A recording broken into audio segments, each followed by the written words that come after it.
India Bhutan இடையேயான உறவை பலப்படுத்துவது இரு நாட்டு தலைவர்களின் கடமை. பூட்டான் நாடாளுமன்ற கூட்டத்தில் நரேந்திர மோடி உரை.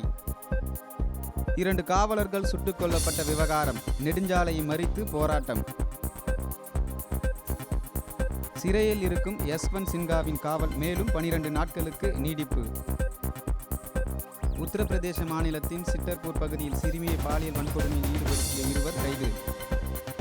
மணிப்பூர் மாநில முதல்வரின் இல்லத்தில் திருட்டு, கொள்ளையர் கைவரிசை.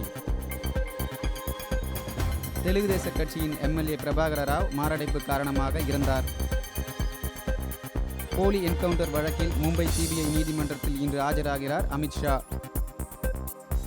பாஜக தலைவர் கோபிநாத் முண்டேவின் மரணம் குறித்து சிபிஐ வழக்கு பதிவு செய்து ஆய்வை துவங்கியது. கேரளாவில் இடதுசாரி எதிர்க்கட்சியினர் சட்டப்பேரவையில் இருந்து வெளிநடப்பு. பாஜக தலைவர் ஓம்வீர் சிங் கொலை வழக்கு, மேலும் 2 கைது.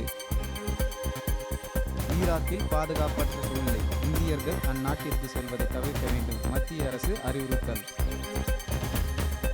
பீகாரில் மூளையில் ஏற்பட்ட வீக்கம் காரணமாக கடந்த 24 மணி நேரத்தில் 15 குழந்தைகள் பலி எண்ணிக்கை 92 தொட்டது. ஜார்க்கண்டில் மின்சாரத்தை வைத்து அரசியல் செய்வதாக பாஜக மீது காங்கிரஸ் குற்றச்சாட்டு.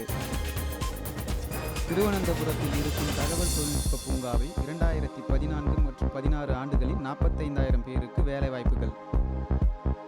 ஆந்திர மாநிலத்தில் இருந்து தெலுங்கானா பிரிந்த பின் ஆந்திரா சட்டசபையின் முதல் கூட்டத்தொடர் ஜூன் 19 துவங்குகிறது. சட்டவிரோத நடவடிக்கைகளில் ஈடுபட்ட 2 முக்கிய நிர்வாகிகளின் பதவி பறிப்பு. புதுவை மாநில காங்கிரஸ் தலைவர் அதிரடி. ஜம்மு காஷ்மீரில் மினி பேருந்து கவிழ்ந்து விபத்து, 2 பேர் பலி, 21 பேர் படுகாயம். முகப்புத்தகத்தில் அவமதிக்கும் கருத்துக்களை முடக்கும் முறை, மும்பையில் சமூக தொழில் முனைவோர் குழு திட்டம். பியாஸ் நதி வெள்ளத்தில் பாதிக்கப்பட்டவர்களுக்கு அதிகபட்ச நிவாரணத் தொகை வழங்க வேண்டும், இமாச்சல உயர்நீதிமன்றம் உத்தரவு. மாநிலங்களின் உரிமைகளில் தலையிடும் பாஜக கட்சியை எதிர்த்து திரிணாமுல் காங்கிரஸ், பிஜு ஜனதா தளம் மற்றும் சமாஜ்வாடி கட்சிகளுக்கு ஜனதா தளம் கட்சி அழைப்பு.